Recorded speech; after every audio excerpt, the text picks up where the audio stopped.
You know, politics is very, very unpredictable sports. Let me call it sports because I don't know how to call it. But if there's one thing that is very, very unpredictable, it's politics. And most of you always don't understand that politics is an art. It's something that you will never know how it will turn out. You can only predict, but you never know how it will turn out. And today I want us to discuss a few things that I feel like are very, very pertinent, that at least you must understand. Because let us ask ourselves, who ever thought that one day UDA and ODM will hold a get together, like a get together? But as it stands right now, that is the reality. And the person that used to fight who used to fight opposition so much, Gachagua, is out. Think about it, that Gachagua was this man who always came out and say how much he's going to protect the president, how much he's going to ensure that Raila Odinga goes home, how much he's going to ensure that Raila will never be a bother to this country. But look at him now. Where is he? And that's why I keep on saying that politics is very, very unpredictable. And a day in politics is like 1,000 years. You can never predict what will happen tomorrow. So today I want us to look at all these people that are presenting themselves for the presidential candidate as at now. And let's look at all these people and ask ourselves, do these people stand any chance anywhere? Before I go into the details, if you're coming here for the first time, let me give you a second to subscribe and to hit the notification bell, so that anytime you post a video, I post a video, you will always be the first to watch. So kindly do me the honor of subscribing, and then kama kawaida, I'll be back.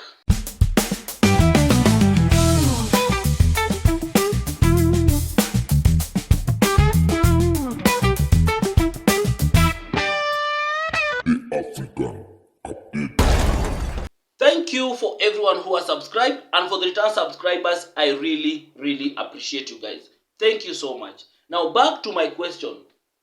I have asked a very simple question, that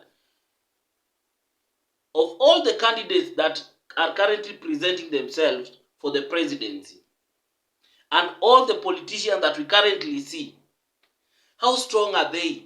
And how can they, what is their political future? Do they stand a chance of being a president at all?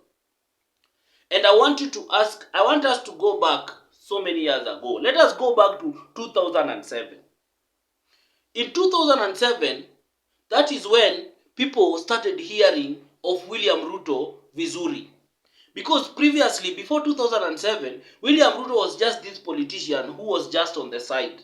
Yes, he was a politician, but he didn't have that much influence. But as at that time, no one ever predicted that William Ruto will turn out to be the president of this country. That is the reality. So in 2007, he was Raila's point man. He was he was a die-hard Raila supporter. And we remember even how he turned out to defend Raila so much when Raila's win was taken away by Mwai Kibaki and the likes. No one ever foresaw William Ruto being the president of this country. But look at the man now. The man is now the president. So in politics, it's very hard, because the man is now the president, and the person he was really fighting for has never been the president. Despite the fact that running for the president, he has run for the president 5 times. He has never gotten that seat. William Ruto tried it once and he became the president. So, why am I saying all this? I'm saying all this so that you people that try and you invest a lot of emotions in politics. You must always understand that politics you cannot approach with emotions. Because politics, if you approach with emotions, you will always be the person who will lose at the end of the day. Because William Ruto, having supported Raila in 2007, they disagreed and even left the ODM. Because remember, ODM, Ruto was one of the pioneers, one of the founding members of ODM. He left that party. And now he is the president. He's coming back and working again with ODM, the party that he formed so many years ago. And is working with the person that they disagreed so many years ago. So as it stands right now, all these candidates, all these people, the Gachagua and Gachagua and Kalonzo and all these other people, don't ever be lied to that Gachagua cannot work with William Ruto. Even if they have disagreed openly. Don't ever be lied to that Gachagua cannot work with William Ruto. And don't ever be lied to that William Ruto cannot be president in 2027. He can retain his seat. I'm not saying that he will. I'm saying that he can retain his seat. Because politics is about calculation. Lazima upige mahesabu vizuri vizuri. So far we have people like Matiangi. We want to look at Matiangi as it stands right now. Can Matiangi beat William Ruto in any election when it comes to 2020? If elections were held today, will Matiangi be able to beat William Ruto? The truth of the matter, ukitoa emotions from everything, Matiangi cannot beat William Ruto in a presidential election. And there's a reason why I'm saying this. Because Matiangi himself, stand alone, he can't. Matiangi needs serious support and serious financial backing for him to beat William Ruto. And he also needs serious support besides the Kisii region that support him. And when you want your person to be president, always be open to every other people from all the other corners. Because you need that support. You need their support. Matiangi really needs their support. And that is what I feel like he's not investing in. Because Matiangi, still, the way he appears, he has not fully embraced this thing of running for the president in 2027. I think Matiangi is someone who is he's been carried by a wave. Like, people are saying that Matiangi should go for, and now he's flowing with that wave. But when it comes to him making that decision that yes, I want to run for the presidency in 2027, I don't think Matiangi has made that decision by himself. He's still weighing his options. He might just bolt out the last minute. That is what I see. So Matiangi is not a candidate that you should really put your mind into it and say that this is our man, this is the person we are going to support. He might just disappoint you people the last minute. Another person that we can put on the weighing scale is Kalonzo Musyoka. Kalonzo Musyoka has ran for the presidency once. That was in 2007. After that, he has always been in coalitions with, actually not in coalition, he has always been in coalition with Raila Odinga. He has always been Raila's running mate until 2022 when Mother Karua became Raila's running mate. Kalonzo cannot beat William Ruto in a presidential race. That is the reality. Even if he's backed up. Kalonzo does not have he doesn't have that nini of taking William Ruto head on. He can't. He has proved so many times that when the pressure is too high, is too much, he will cave in. That has been proven. That was proven in 2007. Kalonzo, it's so easy to convince. And I'm very sure that right now, William Ruto will be able to convince Kalonzo to work with him in 2027 or to join his. That one is a no-brainer. Kalonzo will not be on the ballot in 2027. Take it from me. Even if everyone decides to back Kalonzo and say that Kalonzo, we are backing you up for the president, Kalonzo will not be on the ballot. And if he will be on the ballot, he will be defeated. He will be beaten. That's the reality. So let us not focus on Kalonzo. Kalonzo is ni ule wa kuongeza votes. You see those people that is a top up. Kalonzo is always considered like a top up. So as it stands right now, he is a top up. He is not a strong political challenger to the president. That's the reality. And I'm not defending the president. I'm speaking facts. Because I know some of you say will come and say, oh, umenunuliwa, oh, you are a government blogger, no, I'm not blogging for anybody, I'm not any for anybody. I'm just telling you the reality. Kalonzo, even with the backing, Kalonzo cannot beat William Ruto. And that's the reality. It's because even sometimes your personality itself, are you able to take in the pressure? Are you able to stand strong? Are you able to take this thing all out? Because William Ruto is not a pushover. That is what you people must understand. That William Ruto is not a pushover. If with all the machinery that was there in 2002 that was against him, William Ruto still managed to stay strong and beat the system. Do you think that William Ruto right now, unless it is Ruto against the people, that one can work? But if there is a section of Kenyans who still believe in him, who still support him, and he has the system with him, trust you me, if Kibaki was able to win the presidency in 2007, with his community and the system in place, what are you telling me about William Ruto?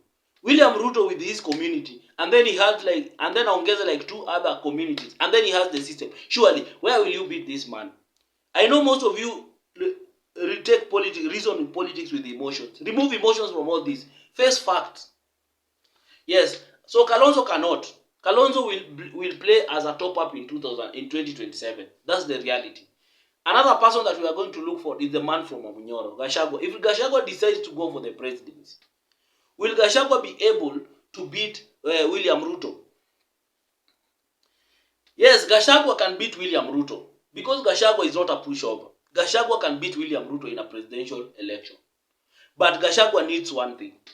Gachagua needs serious advisors that should be able to now rebrand him as a national leader. Because as it stands right now, Gachagua only appears as a tribal leader. He doesn't look a national to anybody.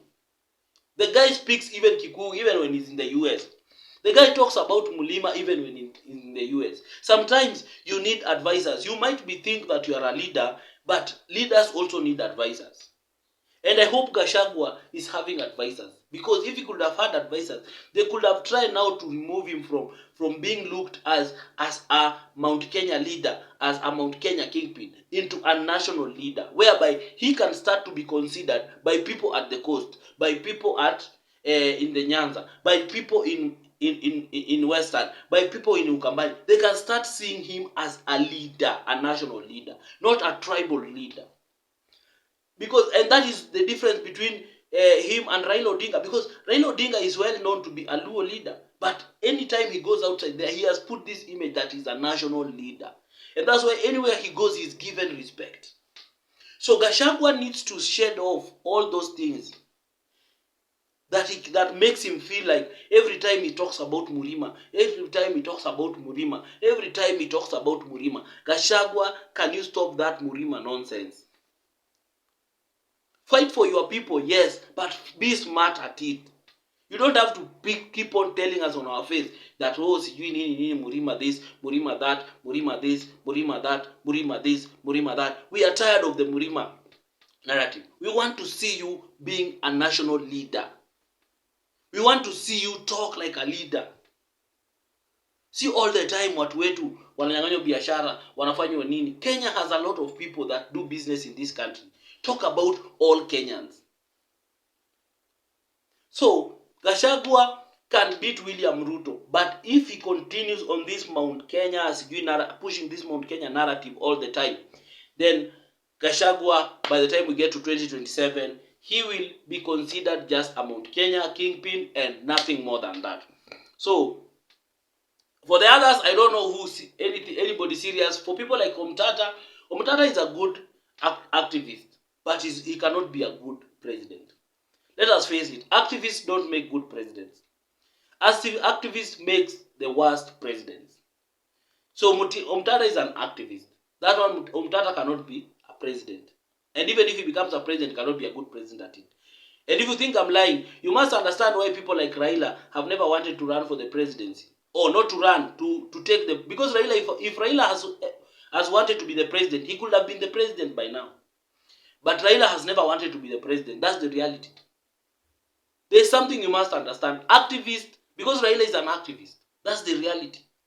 Activists don't make good presidents. So Omtata cannot make a good president. I know it's hard to take, but that's the reality. You can do your research. Activists turn out to be the worst presidents ever. So go do your research on that. But Omtata is not a no-brainer. Same to Maraga. Maraga cannot be a president, a good president. In fact, Maraga cannot be president. You get? So these things are just reality. I know it's very hard to take, but that is the truth. There are people who cannot, people like Maraga, they cannot. So I know Ruto, I know some of you will keep on asking, now who is this person that can challenge William Ruto in the ballot and win? I'll tell you, one person who can challenge William Ruto and win and defeat William Ruto hands down is a man who is so occupied in being the governor of Nairobi. Babu Owino can beat the president hands down. But the guy is so occupied in being the governor of Nairobi and in telling people how much he's educated and all that. Babu Owino has got the potential to beat William Ruto in 2027 if he decides to focus on being the president. If he decides to have the focus yenye William Ruto alikuwa nayo from 2013. William Ruto focused on being, he knew he was going to be president after William Ruto. He strategized. Akajipanga hapa na pale, kujipanga until akajikuta akakuwa president. If Babu Owino can really plan himself very well, now very strategic, Babu Owino can defeat William Ruto in an election, even in this 2027. He has time to plan himself, vizuri. And I'll tell you why in another video, why Babu Owino can defeat the president, can be the only threat to William Ruto if he decides to go for the presidency. I will tell you in another video. But as it stands right now, Babu Owino is so occupied with being the governor of Nairobi, so I don't know how it will turn out for him. For me, I always insist, for those people who watch my video, I always say that Babu Owino, avoid that seat of being the governor of Nairobi.